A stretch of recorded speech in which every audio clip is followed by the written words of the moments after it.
today we want to build upon our foundation that we built yesterday, where we talked about our pivoting and making sure that we have one foot down all the time and being nice and strong with the ball. Today we want to add into that. So not only will we pivot, but we're actually going to show you a move that you can do out of a pivot. Here's how it works. It's actually called the jab step. Not the dab where you go like that, the jab step. So you're going to jab like this and you're going to go a different direction. Here's one key thing: whenever you're faking, you want to fake one way, go the other. If I was to jab this way and then go that direction, the defender is staying in front of me. And so they're already going for the first fake, so they'll already be there. We want to go opposite of them. So here's how it works. You're going to start like this. Remember we did the other day, pivoting like this to our different positions on the clock. You can even reverse this side. You want to keep your eyes up. So now today what you're going to do is you're going to jab one way, and you're going to step through and dribble the other way. And you're just going to do one dribble. So you go like this, triple threat, jab, go the other way, land. That's what we're going to start off with. Now, I can jab going both directions. So I'm a righty, so I'm actually going to call this the cradle, where we fake this way and go the other direction. So you would fake left, go right, take a dribble. So you can do this jab or cradle, and you can practice that. So cradle is across, like you're rocking a baby to sleep, rocking it across and then that way. And the jab is a quick jab and then opposite direction. So let's try that right now. Jab, jab, cradle, cradle, work on both sides. Here we go. The next important aspect of having a good foundation is once you dribble, figuring out how to stop. Now, if you're dribbling along and all of a sudden you're going too fast and you actually move both feet once you stop dribbling, that's a travel. You're not allowed to do that. So you want to be able to be going quick, but land under control and balance. Many times I see players running along, they land, and then they fall forward like that. We don't want that. Obviously, that's the same thing. It's a travel. So here's how we will work this in. We call this a jump stop. This is one of the ways for you to stop, and I like this the most, especially when you're attacking the basket. So when you're dribbling along and you get into the basket, close to the basket, you land with 2 feet. So here's how it works. We're going to practice this just in one position. So nice and easy. This might take a little bit of work to get, but we're going to build upon it. So here's how it works. I would bounce. If you're going to bounce with your right hand, you're going to dribble, you're going to jump with your left foot. So bounce, then land with both. Okay, so you're going to have one dribble and you're going to step like this, and you're going to bounce the ball and jump at the same time. So the ball and your body should be all going up at the same time. Here's how it looks. Bounce, land with 2 feet. By landing with 2 feet, I am in a position now that I still have 2 options. Think about it for a second. What are my 2 options? I just dribbled, right, to land this position. So what are my 2 options left? Shooting and passing, right? That gives me more options. Many times when someone drives to the basket, they dribble in and they jump in the air. By jumping in the air, the best option you have is to shoot it or to pass it, but you only have half a second to decide. By landing with 2 feet like this, you are giving yourself more time to decide what to do. You could actually even fake and then pass, or fake a pass and shoot. Whatever you want to do, there's options. So let's try that now. You can try this both directions. On the right hand side, right hand, you would jump off your left foot. So you would jump, land like this, looking ahead. Other side, left hand, right foot. Bounce, and then land. So let's just keep trying that. Rep that out. Bounce, land, bounce, land. And just keep working on that. Here we go. Jump stop. All right, for our shooting aspect today, we are going to use our jab step and our cradle and go into our shot. Okay, so now you're not only just using the move, you're using the move to create space to get a shot open. So I'm going to demonstrate this for you. I'm going to actually flip and be standing the same direction as you, so hopefully you can see this.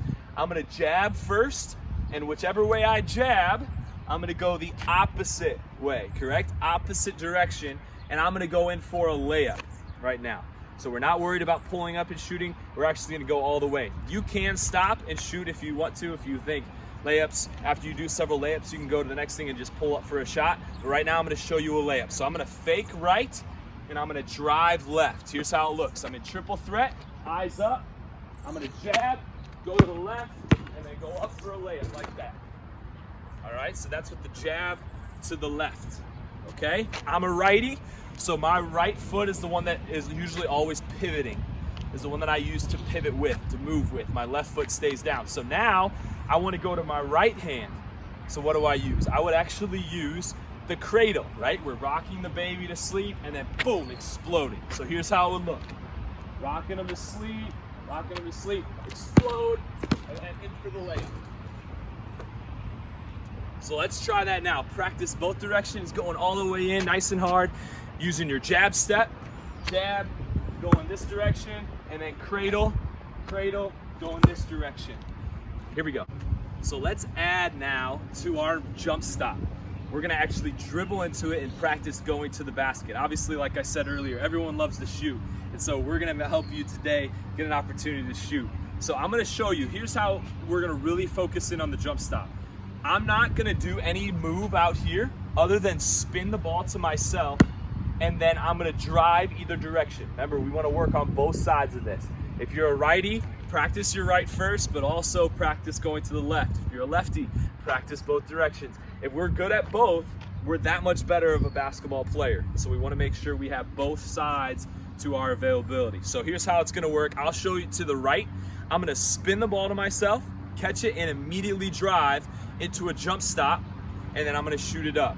We'll talk a little bit about how that jump stop floater, as we call it, or layup works, but I'm gonna show it to you and then come back to talk about it. Here we go.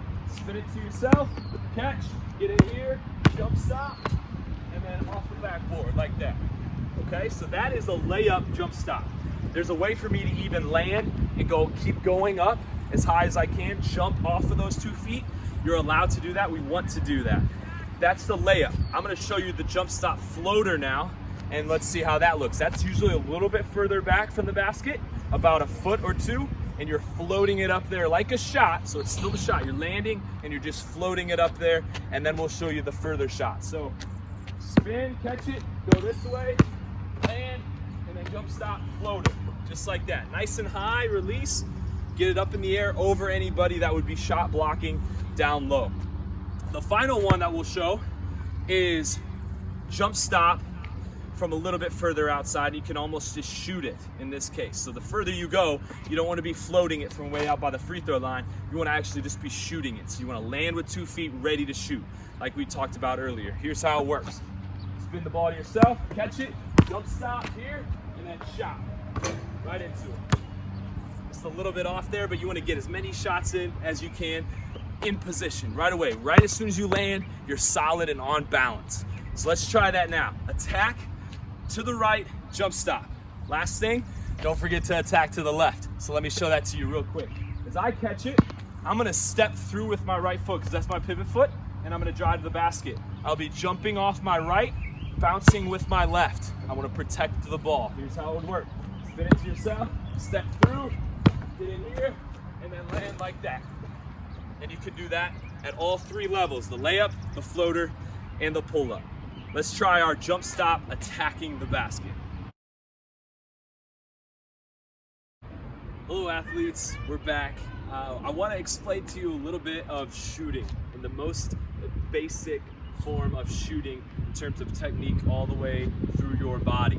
Now, I did say earlier that we weren't going to focus just on shooting because there's a lot of you that just don't have a basketball hoop that you can go to, maybe in your front yard, your backyard, at a park or anything. You just don't have that right now. And so I understand that, and I want you to think about how can I do everything that leads up to that point of shooting. So we've talked a lot about our foundation, taking that dribble and working on jump stops, all the different aspects that I'm gonna teach you from our triple threat series and all the different attacking. That's what you wanna work on a lot and work on with your eyes up, dribbling with your eyes up. But right now, I'm gonna teach you about shooting form. This is something you can still practice even if you don't have a hoop. I'm gonna show it to you right now without utilizing the hoop at the beginning, and it's something you could work on. So here's how it starts with our foundation. We've talked about this, and we will talk about this, with our footwork.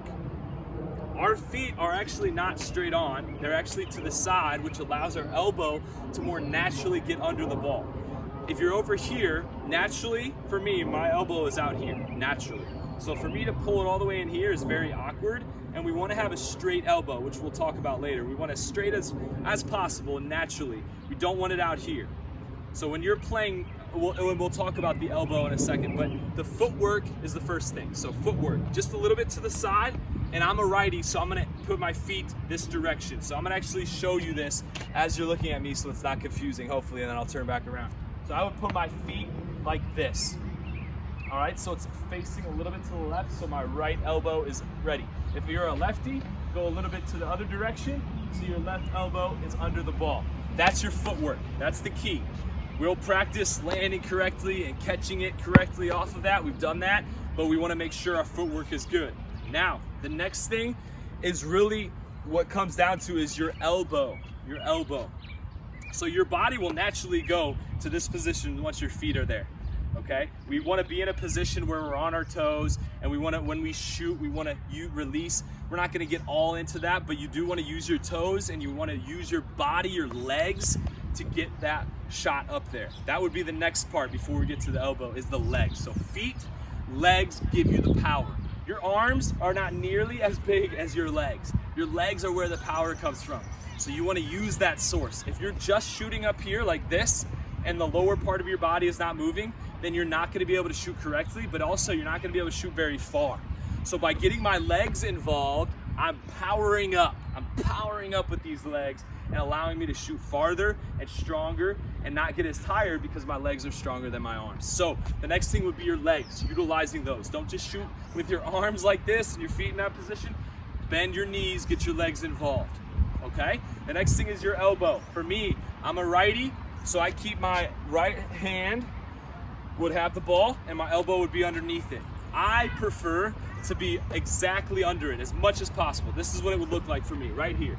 So it's a little bit off, maybe, just a little bit, and I wanna make sure my elbow is close to that. It's just like if you've played darts before. I don't see a lot of people throw a dart like this, like that. Why? Because you naturally, your hand, when it flings out, naturally wants to go where?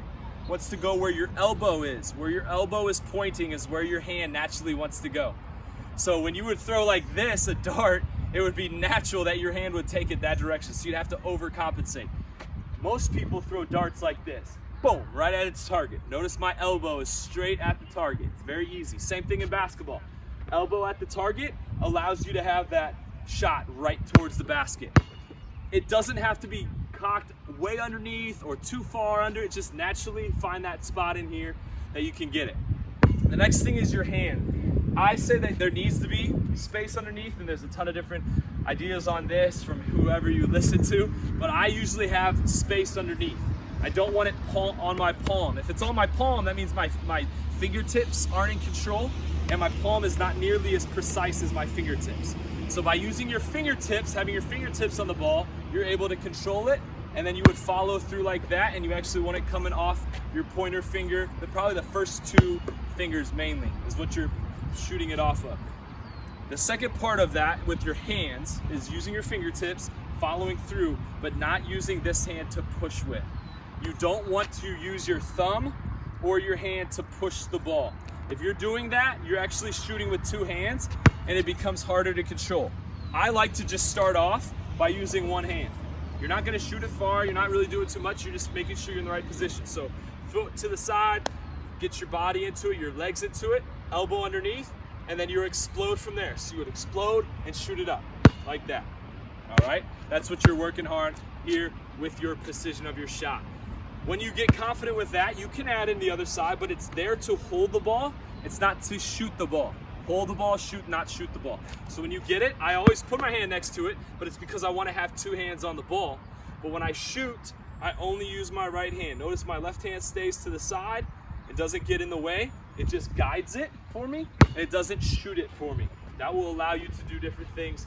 It'd be a lot easier to shoot the ball instead of having to trust that your left hand is a part of it. Okay, so here's how I would practice that. Make sure your feet are good. Work on bending the knees, getting that power from your legs. You'll feel it in your thighs when you're doing it correctly. It's almost like a squat, except you're not putting your butt down. You're actually, bending your knees. Then you add in this. So then you can add in this part, and you're practicing like that.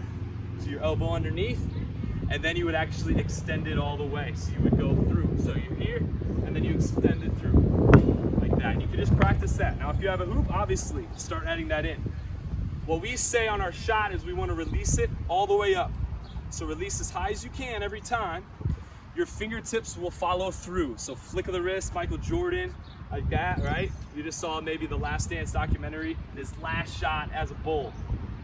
Boom, right there in that pose. Flick the wrist, and his tongue was out. You don't have to put the tongue out if you don't want to, but you do need to flick the wrist so you have that back spin, that correct spin on the ball. So as you're in this position, go up, fingertip like that. The last thing I would say is your eyes matter, and where you catch the ball matters, or where you shoot the ball from matters. A lot of younger students or athletes will shoot the ball from their hip. So they'll bring it up like this and shoot it. Ideally, you shoot from this position here. So wherever you catch it from, you get here.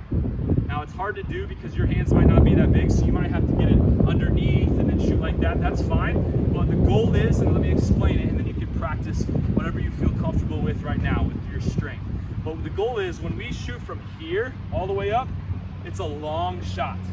If I catch it from here and just go straight up, it's a very short shot. We want shorter shots, not long shots. So if you're shooting down here from your hip or from the side or whatever, try to fix that and get your hand where it's under the ball, and this is where you start from. Boom, catch and shoot like that. All right? The follow through with the flick of the wrist will allow for that control and that what we call shooter's touch or soft touch. So I wanted to give you a little bit of background. That's a lot, but a little bit of a background into how to shoot correctly, and you can work on that.